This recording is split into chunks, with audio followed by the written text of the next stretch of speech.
Hello, everyone, and welcome to today's Fridays with Vistage webinar. Before we begin, I'd like to go over some items to help you participate in today's webinar.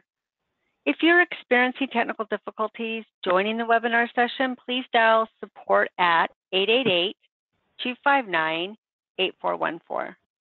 When you join today's webinar, you're selected to join either by phone call or computer audio.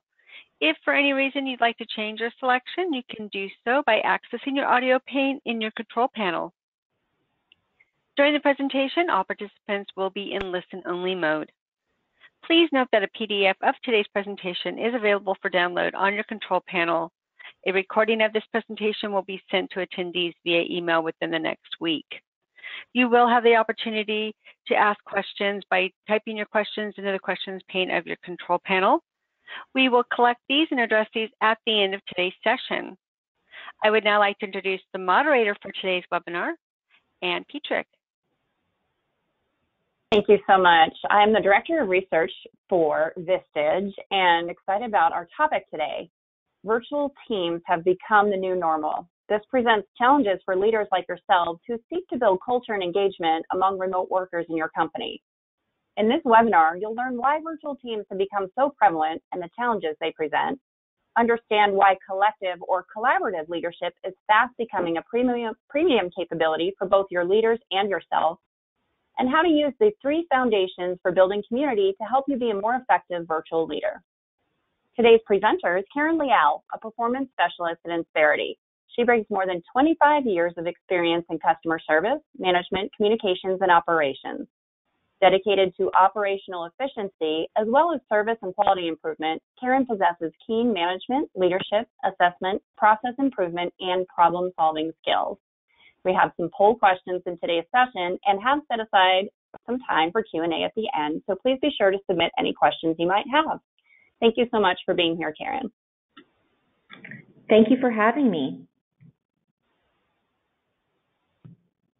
All right, so today's topic around, as a leader, how do you manage culture and engagement of virtual teams, which we're seeing is really becoming the new normal, so to speak. And as a performance specialist with Insperity for over 6 years now, I see this becoming a more and more relevant challenge for the clients that I serve in my book of business. So this changing landscape in organizations has had some pretty significant implications. And so, I wanted to start off today with just having a baseline definition so we're all working off of that same understanding of what is a virtual team, because there are different ideas and assumptions around what that really is. So a group of individuals, some or all of whom are physically separated by time and or distance, or their typical communications are through some type of electronic media rather than face-to-face. So that's really what we're talking about. And it's sometimes broader of a definition than what most are familiar with. So just to make sure that we're all functioning off of the same understanding, that's the definition of a virtual team that we'll be talking about today. And just so that I can get a feel for where everybody lands on your existing state of what you have in your organization presently, I'd like to take this quick poll. So if you take a few seconds to answer the polling question, we'll get a feel for what your experience is presently within your organization with regard to virtual teams. So which statement describes your organization? I presently have virtual employees, or I am planning to have virtual employees in the near future, or I don't have virtual employees and have no plans to add any, particularly in the near future. I'll give you a few seconds to answer that.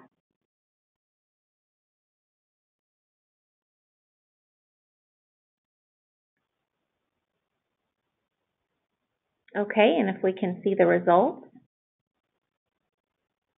Okay, so it looks like the majority of you, vast majority at 92%, have some type of virtual employee at this time. So this will be really informative as far as what types of challenges and what some good strategies are to put in place that you may or may not already have in place with your existing virtual team. So we'll move on. All right, thank you. So, why do we have virtual teams? And 92% of you do. So there's some really good reasons, really good business decisions around why we have virtual teams in place. And so, really it's about staying competitive in a global economy, and because organizations must be able to conduct business from anywhere these days and really any time as well, using the most qualified people regardless of where they live. So talent also becomes a big piece of it, and having access to that talent. Virtual teams also help keep down costs while ensuring that the best talent is conveniently located to respond to the marketplace. So you can align where your talent is to where your customer client base is. So this is also beneficial during economic times that are maybe a little tougher and challenging, because when having those people already in place through a virtual setup, then you have greater stability and talent retention is what we typically see.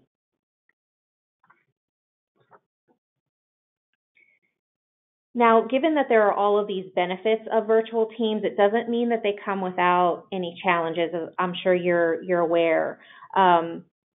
Many of the challenges are similar to those of traditional teams that are co-located, but there are some unique challenges to the virtual dynamic. Traditional teams share many things such as physical environment, equipment, safety procedures, weather conditions, some of those things that we really don't think about, that when they're in the same space, they're experiencing the things in that same space simultaneously. Like if the internet goes down, it's down for everybody in that location usually. So they have those shared experiences that build that sense of community and understanding. And when we're dispersed, so to speak, then we have fewer of those things in common. Traditional teams are more quick to develop a sense of belonging, responsibility, and commitment toward another. And so they build that sense of community just because they are in closer proximity. And we'll talk a little bit about how that happens. It's usually by happenstance and more of what we call these incidental meetings, where you run into somebody in the hallway or in the elevator and things of that nature that help then build that sense of community where we're building those relationships. So virtual team members are separated and rarely get a chance to develop that sense of community in the same methods that the traditional teams do. So this really then lends to where the leader of the virtual team has a responsibility to help build that sense of community among the remote team members, to help ensure that they can successfully work toward those same goals as the rest of the team. So we also want to consider that sometimes there's blended teams, so it's usually not just a standalone, okay, it's everybody's virtual or everybody's in the traditional environment. Sometimes those teams are a blend of different employees in different locations or times, and so some are together and some are remote, and so that really then creates an impact to where we're building these different cultures and experiences and even levels of engagement within one given team, because remember, it's still a virtual team when some of the members are separated from the rest of the group. So let's explore some key dynamics for a successful team. And Google did a study back in 2015 to try and really learn what are the components that make for a successful team, that really set those teams apart from other teams at Google. And they found that there are these 5 key dynamics. And the first one is psychological safety. And so we'll circle back to that concept of safety quite a bit when we're talking about trust and building a sense of community. So this was really the top item for them as far as those 5 key dynamics. So for psychological safety, it's really, can we take risks on this team without feeling insecure or embarrassed? So safety is really building that sense of trust with the rest of the team members. So that's a really important component. And then dependability, can we count on each other to do high quality work on time? Structure and clarity is, our goals, roles, and execution plans on our team clear? Then number 4, meaning of work. Are we working on something that is personally important to each of us? And then the impact of work, the 5th one, do we fundamentally believe that the work that we're doing matters? So those were those top 5 key dynamics, and keeping these in mind as we explore some of the other ways in which how do we actually achieve that. These are the things that are important. Another thing I wanted to point out in that particular study that they found is who is on the team matters less than how the team members interact, structure their work, and view their contributions. So there used to be a preconceived notion that if I just have the right people on a virtual team, then it's basically a well-oiled machine and it can run itself. And that's just not the case, because there is a leadership responsibility to set those expectations and set that right structure for the team to be successful, because that's really what's going to lend to having valuable output and contributions from that virtual team, not just who is on the team. So given that psychological safety is a paramount dynamic that's important for a successful team, we need to keep in mind that as people, we have 2 kinds of needs.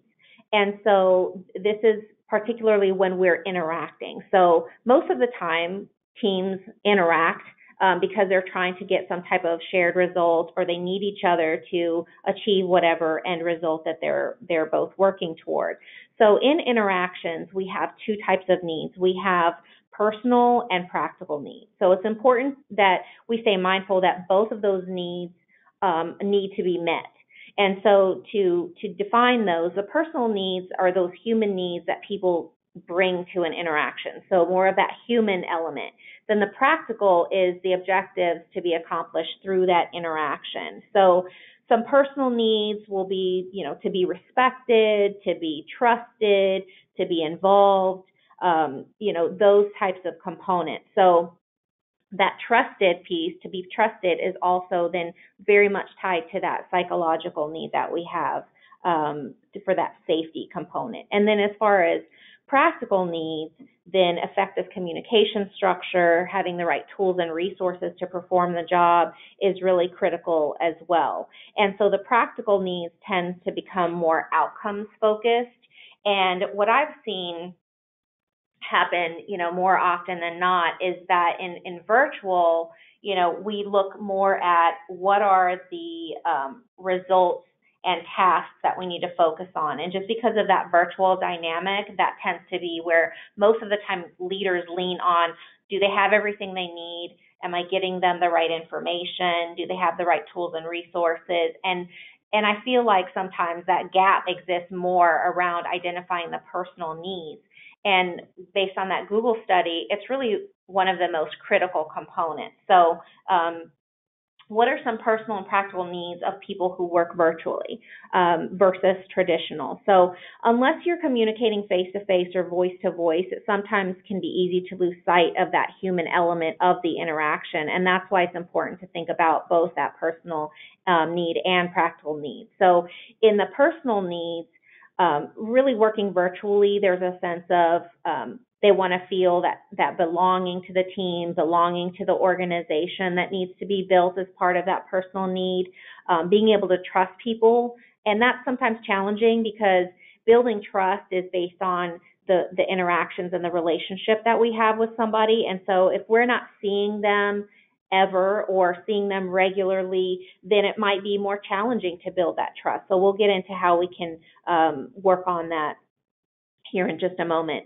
Then also another personal need is understanding and being understood by people who may be from, different work environments, experiences, cultures, backgrounds, locations. All of that comes into play where we have a need to understand and be understood.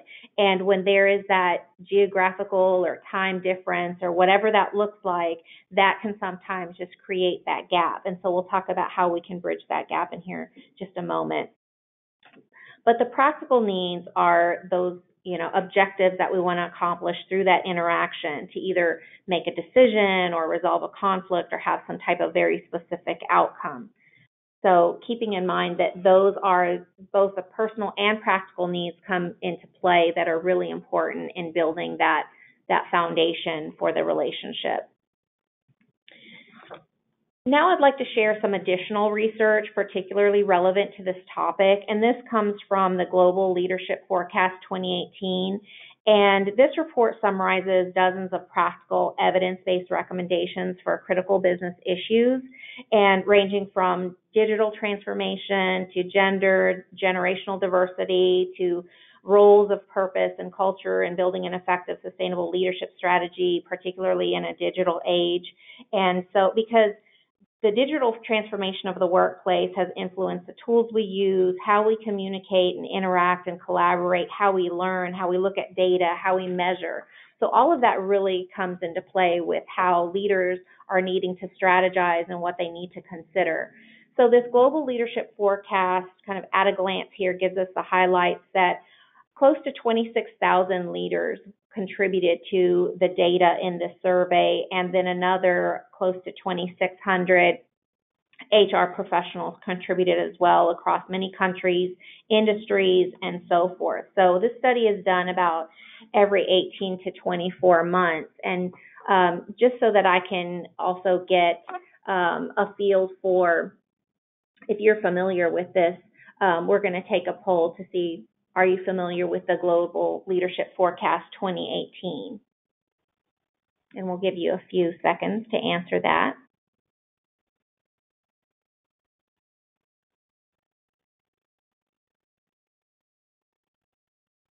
Great, and if we can see the results. Okay, so the 1% yes and 99% no on that. So I will cover just two components within this particular forecast report. You will have access to getting the entire report via a link following this webinar. So you do have the ability to access this in more detail. So if we can return to the presentation. All right, I wanted to go over the collective leadership component because it's really critical with virtual teams, because that collective leadership skill is fast becoming this premium capability in leadership. And so leaders are asking, how do I make it work with virtual teams or even traditional ones? Because this collective leadership concept is really, we're seeing becoming more and more necessary to be successful. So in the study, and there's some information, some highlights of the results there, but navigating new complexity will require leaders to work more seamlessly across boundaries within and outside of their organization. So this collective leadership component is becoming really critical. So this graphic shows several ways in which organizations with stronger collective leadership make better decisions using data and integrating multiple perspectives. And sometimes we just have to stay extra mindful that those perspectives are sometimes not as easily accessible to us as the office next to us or the chair next to us, but it's somebody that we just need to reach out to through that digital communication to get their input and their insights to help make a more informed decision. So they're also more agile in responding to the competitive environment and customers' needs. So this means your internal customers also. So that's really important to consider, is as we're getting into how are we building this sense of engagement and culture and community for our virtual teams, we are in a position as a leader to support their success, right? That's a leadership function. And so they are also your internal customers. So in these results of, this research, being agile in responding to your customers' needs, it is also your employees, those internal customers that you serve and help make your business grow and prosper. However, collective leadership sometimes isn't always the answer if you're looking to act decisively or have some very critical decision that is limited in some way of who has exposure to that process. Then certainly there are moments in leadership where that collective component isn't necessarily the direction that you want to go. But as a whole, we're really seeing the trend of collective leadership being a more productive and engaging way of helping your business achieve its results. So overall, high collective leadership equates to, according to this research, about 5 times higher likelihood of a strong leader bench, half the rate of leaders at high risk of leaving, and twice the rate of definitely engaged leaders. So what underpins collective leadership? It's really that culture of a safer environment, developing that team atmosphere, and that experiential learning methods being in place.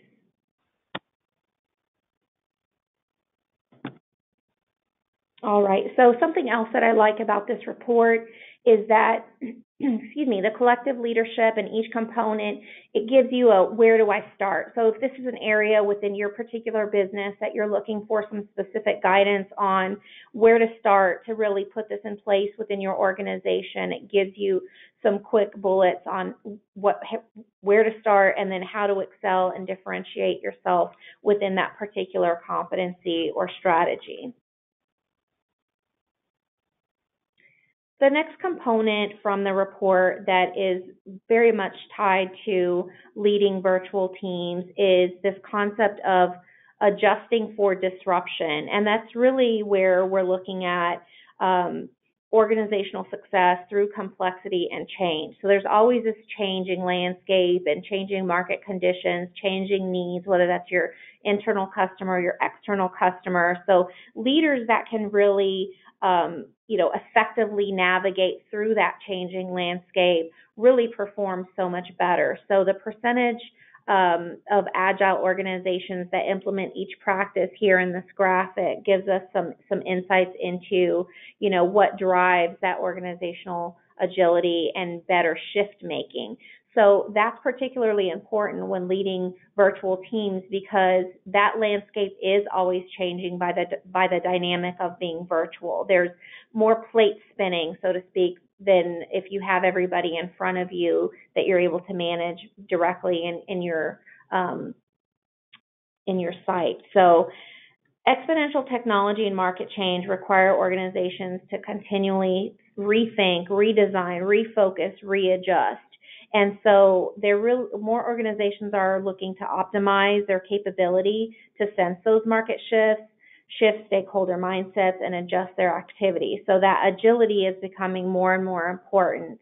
So we're seeing that they outperform their peers in 3 areas when they're an agile organization, and that's informing decisions through data and analytics, integrating multiple and diverse perspectives to drive change, and encouraging rapid development of new and improved capabilities by embracing failure and experimentation, which that was a big part of that psychological safety is having that ability to, despite whatever changes and risks we're taking, and that it's still a safe condition for the employees, particularly that are virtual.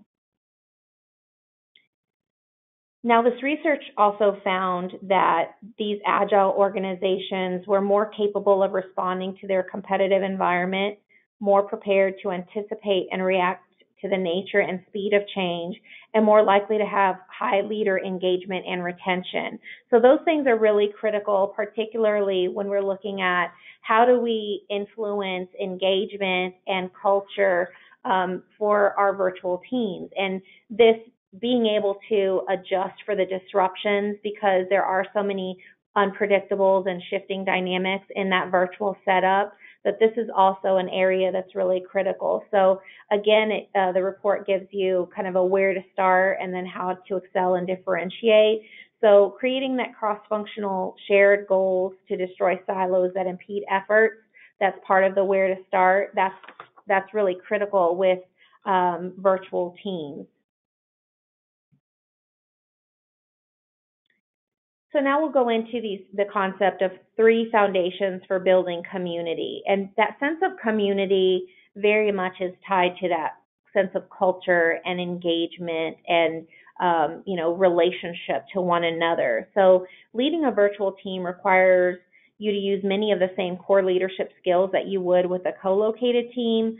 However, it becomes, really critical that we're building community across time and distance. So we can bridge that gap by communicating effectively while working remotely. That communication piece is really critical. Then the other component is trust. Building trusting relationships with dispersed and a diverse workforce can be challenging as well, but something that we certainly can bridge the gap on. And then visibility, keeping team members and goals visible and in focus is also a really critical piece of it. So let's dissect these, one by one, and starting with communication and bridging that gap of communication in order to build that sense of community. So as a leader of a virtual team, you might find yourself continually, emailing or texting or calling just to keep in contact with your team members, because as we mentioned, they're not just right there for you to see and bump into in the hallway necessarily. So while technology makes communicating possible and convenient, it can also reduce people to a voice on the phone or text on a screen or just, email. So information and intended meaning can get lost and, as you might know too well, lead to misunderstandings and mixed messages. So I do a lot of work with organizations around communication, because when there's a breakdown here, it's usually affecting a lot of other things within the organization that aren't working at that optimal level. So I usually say communication is one of the most high-risk behaviors that you'll engage in at work, and that's just because, with every communication, we have a risk of miscommunication and misunderstanding. And with that breeds a lot of inefficiency and, that misunderstanding takes time and energy. And by the time you realize there's been a miscommunication, you have to back up and say, okay, where did that happen? And how do we correct it now? And what damage was, made by operating under miscommunications and so forth. So that's really something that misunderstanding and mixed messages and mixed communications, those are at a higher risk in virtual communicating, because we don't have the benefit of the body language and tone in person and all of those other messages that we hear when we're communicating in person. So when working apart, we must be able to interact in a clear and understandable way. And so that involves determining what you'll say, how you'll say it, and the method used to communicate it. Some things that we might be able to email, we should probably pick up the phone and talk to that person. So at least we have a voice-to-voice interaction if we can't have that face-to-face interaction. So next we'll explore how we can build community through effective communication using skills and tools designed for interacting in a virtual type of community. So again, it's a matter of identifying which methods are available, which could be unique to your organization. I know a lot of organizations use instant messaging and things of that nature to just stay in that frequent contact and have their finger on the pulse of what's going on with others in the organization and seeing their availability live. But again, sometimes it's where we need to have a face-to-face interaction. And I always say, if you're getting a sense that there is a miscommunication, then usually you need to shift whatever that method of communication. If you're emailing and you feel like things are getting off track, then continuing to email probably isn't going to get you on the right track. It's usually shifting to let's talk to each other and figure out where we can communicate more effectively. So next we go into building trusting relationships. And again, this is very much tied to that concept of that psychological safety that Google found to be the paramount dynamic, really key for building successful teams. So within a virtual team, those trusting relationships just take more deliberate intention by the leader to build that. So, how can you foster trust between people who don't see one another often or maybe even ever, aren't able to have incidental meetings such as informal hallway conversations to get to know one another, who have limited opportunities to gain an understanding of personal differences or those personal needs that we have as well. So, how do we do that? So building those strong, trusting relationships that promote teamwork and commitment to shared goals among your virtual team members is critical. But it's difficult because you don't have the benefit of the the same things as traditional teams do. So even though you and other team members may work apart, what you say and do as a leader really can influence that trusting environment.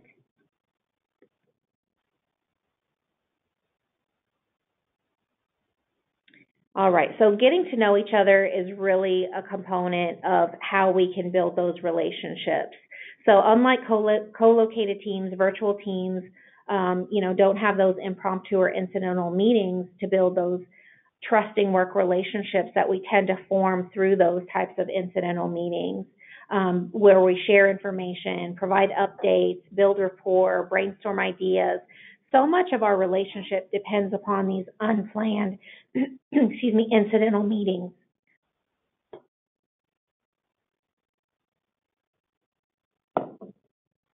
So when you don't have that, on-site interaction in order to create those opportunities for those more frequent and regular interactions, you have to specifically fabricate those opportunities to where you build those opportunities to interact so that they're not incidental anymore, but they're intentional. And that's really what leaders need to make sure that they're doing, is they're creating those opportunities, they're creating the forum in which there can be those relationships being built through those virtual team members.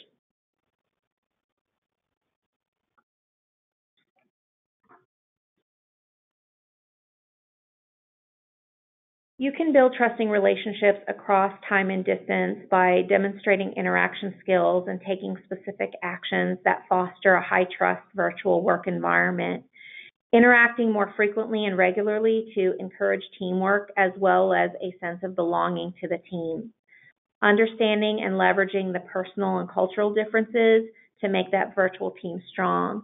So we see a lot now about diversity and inclusion, and where that diversity is really important when we're building teams is so that we can have different experiences to be contributed.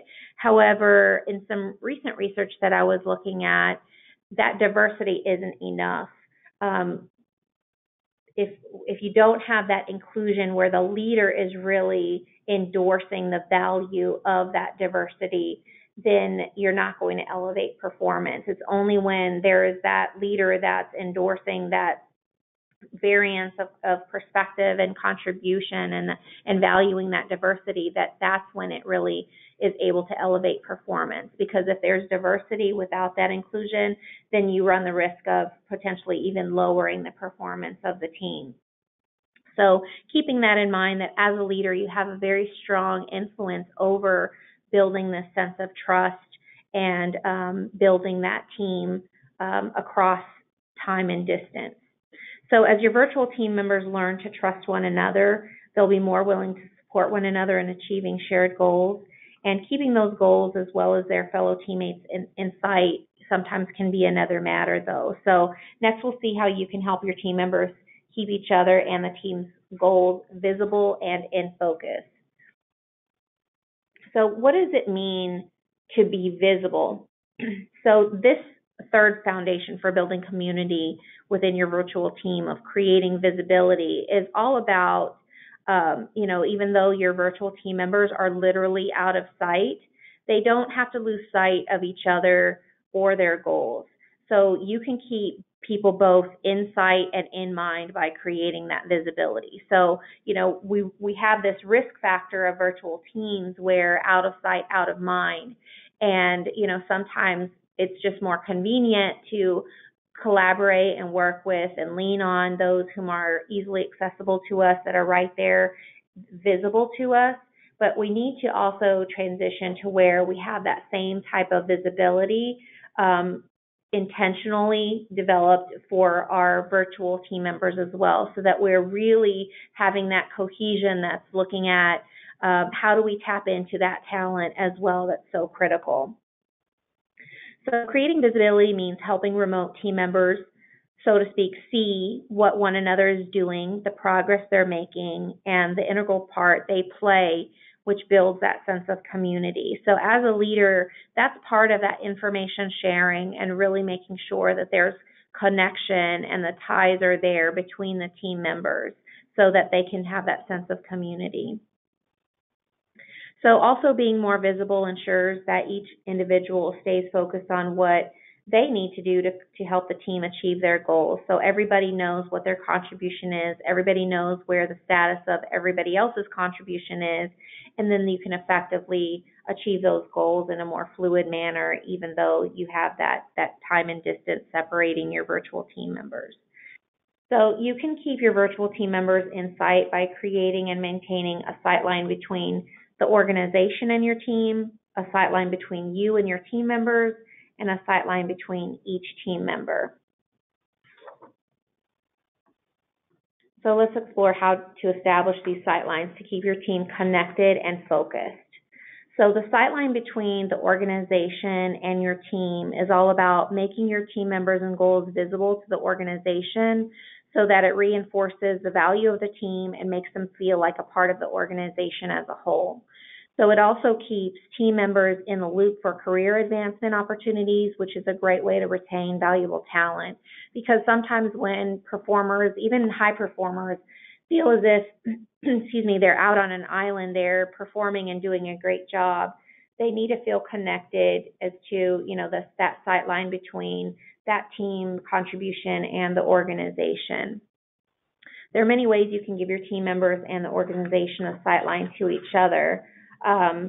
And that's really critical to communication is one of those big key things. And the stronger the trust is in that relationship, the more likely you are to communicate. So all of these are very much related. Now, the sight line between you and your team members is really critical because remember, as a leader of a team, it's your responsibility to provide support for their success. So sometimes what can happen is, instead of providing support, we remove responsibility. So if one of our team members needs something, instead of providing them with a support so that they can then still maintain that responsibility and be successful, sometimes it's quicker, easier, I can just do it. So that's something we need to be mindful of, not to do with our traditional teams, but sometimes it's even more tempting to do in a virtual dynamic because it's okay, I'll send that email or I'll do this. Whereas we need to still be mindful that our function is to provide support to those virtual team members the same way as we would traditional team members without removing the responsibility from them. So this concept of creating that sight line between the leader and the team, if you're like most leaders, you might ask yourself, how can I gain insight into what my team members are doing and keep them focused on achieving the right results? Where if you're used to management by walking around or having a direct line of sight, how can you manage people that you can't see? And really, the answer to that is not to. Managing remote employees is about managing the work, not the workers. So the best indicator that your team is making progress is the results that they get, the actual work that each person produces. So it's important to, keep in frequent communication to have a feel for where that progress is. And, across the team, that's why the additional sight lines are important so that everybody's fully aware of where that progress lies. So a word of caution on that, though, conducting frequent progress checks does not mean micromanagement. I get this question a lot well, I don't want them to feel like I'm micromanaging them, and constantly asking for an update on where they are with this. And, really what most virtual team members want and respond to is a positively, and clear communication on what the job expectations are and production around that. So they respond positively and appreciatively to those types of checks. They're not meant to be a vehicle for telling your team members how to do their job. It's just basically so that, if everybody is on the same page and is committed to that culture of we all want to have transparency around where we're at as a team as far as our progress, then that leadership behavior just complements and is right in line with that expectation. Another way of keeping that relationship and that line of sight and the progress of work in place is recognizing achievements, and that can be either formally or informally. So I'd like to do a quick poll here to just see, do you currently have methods in place to recognize employee achievements, both formally and informally, or just primarily formal, or primarily informal, or no recognition methods in place? And we'll take a few moments to capture that.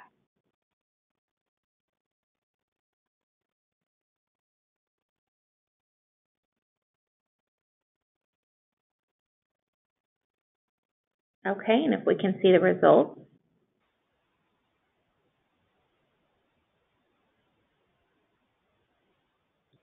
Okay, so we have a pretty varied distribution here, 51% both formal and informal, then 6% primarily formal, 31% primarily informal, and 11% with no recognition methods in place. So what I find when I'm working with clients is that they want some type of method in place, and they struggle with how do I actually do that?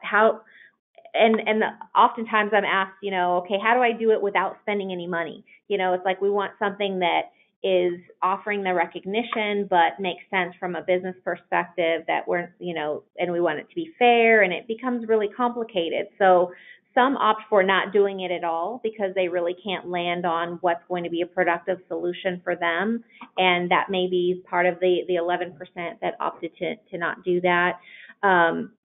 So the formal process is where, it's visible to everybody in the organization. There's some type of process that it goes through for selection and nomination usually. But what I find is that most of the time, informal recognition is where most recognition comes from, or at least a blend of formal and informal. So we are seeing that here in the results as well. Informally, most of the time, informal recognition comes from our immediate supervisor or manager, but oftentimes it can also come from a peer, because we do get peer feedback and recognition, and that's really valuable to us as performers as well. So, that informal way has a lot of value to it, and sometimes leaders just need to be reminded to take the time to do it. That's another thing, is just like with any coaching or feedback, one of the main pushbacks that I hear is, I really don't have time for that. But really, that's the same thing as saying, I don't have time to build a strong team. I don't have time to, build a strong culture, build trust, build the communication, all of those things that we're talking about, because really it's an important part of communicating the valuable contribution that your team members are making. So that sightline between the team members and also this peer-to-peer is important. So it's an opportunity where sometimes they can give the recognition from that peer-to-peer method. But another way that they can maintain that sightline of each other is through email, certainly, online calendars. Even I've seen where there's, a bio or personal profile of each team member when they join the team, or just, it's left out there for other team members to see, just to get to know each other. So again, it's just a matter of putting in place these intentional components to where we're getting to know each other and building trust and having that experience.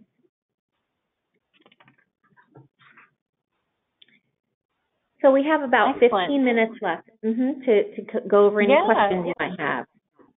We do. Thank you, Karen. That was great, and I was writing some questions, and I think you answered some as we were going through the presentation. So this is Ann Petrick, Director of Research again, and I have a few questions that I'll send to you. You're really talking about challenges of leading a team, and one of the biggest things you were talking about is visibility and helping others see. And you talked about what we can share, but do you have any insights on what the best way, how best to do this? Are there any specific technology platforms that you see people using to really help people get to know each other or communicate or remain visible? I see just such a vast variety of how they do it, because with the different sizes of organizations, sometimes cost is the factor of where it doesn't make sense if they only have 2 remote employees and they're investing all this. Now, sometimes the entire organization is virtual, and so they look at different platforms that really sustain, that operations being more fluid in that virtual environment. So I don't see a one-size-fits-all. It's really just knowing what your needs are, projecting what your future needs are, and making the best fit decision as to what's going to lend to that visibility. But, I also see organizations doing it in a very simple matter where they might just have, like a town hall meeting, type of forum where everybody calls in or Skypes in, and they just have a set aside moment where it's, a recognition for anybody that wants to share any kudos or thanks, and it's just open to anybody that can contribute at any level. And that way everybody is seeing that exchange. It's like, wow, okay, I didn't even know about that project going on in another area, but you're seeing that recognition being given. And so you're like, wow, okay. And that's also then building not only that visibility, but also that sense of community and that culture and engagement that we're trying to dial up in that type of environment. Great. Yeah. So you mentioned a town hall and dialing in, but you also talked about intentionally fabricating opportunities for teams to engage and build trust. So is there any recommendation for how often or how to create those face-to-face opportunities with remote workers? I think it depends on how much interactions they have in their natural work, because sometimes they have a lot of interaction where they might have to, in order to get their work done together, interact daily or more frequently than that, several times a day. And then there's others where it's like, okay, we're all doing our own piece of it and we only come back maybe once every couple of weeks or things like that. So it depends upon, I think, the existing dynamic and how much opportunity they have in place to really see, okay, how much do I need to fabricate? Because the wider that gap, the more time apart they have, then I think it's even more important that you make sure that you're inserting on a regular basis those opportunities. Whereas when they're communicating very frequently, then it's about saying, okay, what other opportunities can we put in place that aren't necessarily just those task-oriented type of things, but might involve maybe addressing some of the personal needs. And that's where we see maybe some more just team building and type of interactions that are more geared toward getting to know each other better. Excellent. So you're saying the frequency of that kind of interaction really depends on the frequency of the natural interaction of the work environment. Absolutely. And I think that, it depends upon the team. I think that if there's already, and I see, leaders do this where they say, okay, we're all going to call in and have a touch point and give an update to one another. So they might have those, already put in place where it's, I've seen some where they do it every morning, and I've seen some where they do it once a week. I see some where they do it every 2 weeks. It just depends upon what's going to meet the needs of the team members and the business collectively, and then those are the factors that then we say, okay, what's going to work best for us? Because for some, a daily touch point might be too difficult because they're on two different sides of the globe, and so that's really challenging. Whereas, some that if they're all in the same time zone, just not necessarily in the same office, then it's easier for everybody to hop on that 9:30 call because it's 9:30 for everybody.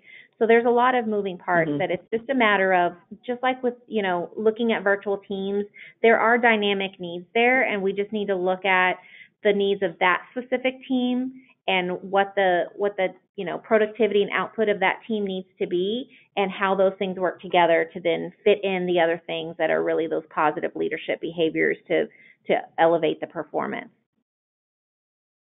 Yeah, you talk a lot about culture. So, sometimes there's a culture of, just face-to-face, or there's a culture of IM or a culture of emails. But, as a leader, when you're trying to get to, let's build a culture of using some sort of video conferencing, are you seeing that on the rise in terms of that's the expectation that's set, that everyone will actually have their webcams on versus, not using those? I don't see that because I think that a lot of people just personally don't like to be on the video. I see some where they do say, okay, for certain ones, which you'll have advance notice and things like that, where they can be prepared to be visually seen, then I think that that's a fair thing.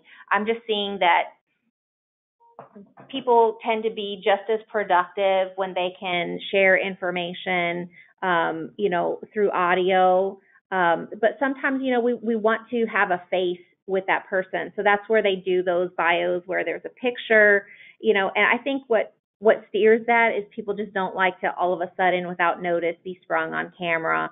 And especially when they're remote and there might be, somebody running, a little kid in the background, or who knows what happens. We've all seen those videos, but I'm not seeing so much a video so much as just those opportunities where we're doing a shared chat, live interactions, and things like that, where it's like, okay, is there an opportunity for us to physically get together in person? Yes, that might mean some travel, but if we can get together quarterly for an in-person engagement and work on, projects and brainstorming together, then we can be productive that way. So I've seen more where they're intentionally coming together in person versus using the video chat, although now we're having more and more, solutions available to us, where, we're FaceTiming and things like that, individually between team members. That does take place. I'm just not seeing it being kind of the front and center of our norms right now. Great. Well, that's good to know, and I'll be sure to share that with my boss as well. I've been caught on the wrong side of a video call. Yeah, nobody likes that. Nobody likes that. No. Switching gears, do you have suggestions for supervising a staff in a different location where you don't necessarily oversee or manage their day-to-day work? So I would be curious as to what that supervisory relationship and dynamic looks like, because usually you are responsible for their day-to-day work or their day-to-day output. Their day-to-day means of achieving that might not be under your visibility, but certainly the outputs of it is. And so when we're separated, the supervisor from the rest of the staff, I would also ask, is all of that staff together in that shared location? Because then usually what I see happen is some type of team lead or, informal leader emerges, where all of that results from that team that's all together in a different location, kind of filters up information to whatever that supervisor or manager is from there. But what I see is, if all of the team members are at a location and the supervisor is somewhere else, then it's usually the supervisor then that goes to that location in, certain touch points to make sure that they're having all of the support that they need to be successful, get the results that they're looking for, that those results are happening. So if everybody's together except for the supervisor, then that just means that supervisor is the one that's kind of floating around, making sure that they're having those opportunities to get in front of their team members. Great, very good suggestions for that situation. We have someone who wanted to know your thoughts on managing virtual teams across multiple time zones. So maintaining a company culture while geographically diverse has been hard. So do you have any recommendations for that? Sure. So I get asked that quite a bit, and even where some say, okay, we may not want to go virtual because our culture is so important and we're worried about it, either changing or not being the same from location to location, or somehow getting diluted the farther we are from like the mothership, so to speak, of where their corporate office is. And so it really is important that regardless of whether it's separation by distance or time zone or, building, it's about, do you have ambassadors of your culture in place? And really your leadership should be your first line of being the ambassadors of that culture. The more you ingrain your culture into your organization, then everybody becomes an ambassador of that culture. And so as new employees are joining on, or peers are interacting, they are doing so in the spirit of the culture that is that organization. So, time zones, it's challenging in the sense of logistically to get everybody together, but it's about those relationships. It's about those intentional opportunities to really infuse culture into those touch points. So sometimes what I recommend is like those town hall meetings or a team meeting or even a one-on-one with a employee and their supervisor to use the language of that culture, talk about the values, even in the recognition. If you're recognizing performance that's in line with one of the values of the organization, that's reinforcing the culture. So there's a lot of opportunities for us to infuse the language of the culture into our day-to-day interactions. And the more we do that, the stronger and stronger we are in building that culture that really can stand the test of, the distance of time and space and those things. Yeah, that was a great suggestion for rewarding someone who's living out your cultural values. I like that as a suggestion. So I think we have time for one more question. There was a comment made that there's higher retention with remote employees. Can you explain more as to why that might be? I think, just from my experience with interacting with remote employees, they tend to have a higher work-life balance component to them because remote employees tend to have a little bit more flexibility. There are less traffic and all of these other things. And so, that can be a very highly desirable component. And we're seeing especially what's more valuable in retaining like millennials in the workforce. We all have different things that we value and motivate us to stay with an organization. And so, if something fits for our life, just like if we have a 2-hour commute in our day, we might think, oh, I really need to find something closer to home. We think about that every time we're in traffic, probably. So, it removes some of those other stressors and burdens.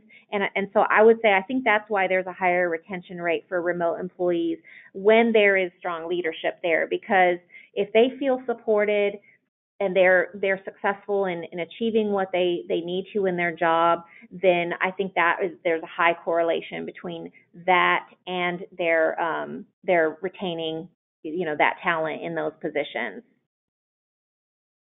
All right, I'm going to sneak in one follow-on question to that. So for a company that might be fully virtual, is there a retention target that should be for employees that is new coming from this versus a traditional retention target? I have not seen, and retention really varies from industry to industry and role functions and things like that. So that's something I would have to do some specific research on, that type of business and the number of employees in different roles and things like that, to really have a fair projection of what would be, a good retention rate for them. Like I know, in call centers, when I've worked with call centers, there's a certain retention rate that's just normal, or turnover that's normal for that industry. So I think there's just so much variance as to the size of the organization and then the type of work and industry that really lends to what would be a good expectation for retention targets. Yep, very good point. Okay, well, I think that brings us to the end of our Q&A session. We did have some questions about getting the slides. As mentioned in the beginning, the handouts are available in the handout section within your webinar pane, and then we'll also be emailing out the recording today's session. So thank you so much, Karen Leal from Insperity. And next, on November 16th, please join me when we have Artificial Intelligence, Implications for Small and Mid-Sized Businesses. Vistage Chief Research Officer Joe Galvin will lead a conversation with some expert panelists on how and why you can get started with leveraging AI. You can register for that at vistage.com/FWV, Fridays with Vistage. Vistage.com/FWV for our upcoming session on November 16th. So thank you once again to Karen and Insperity. And if you have any other questions, there's some contact information on your screen. Everyone have a fantastic day. Thank you.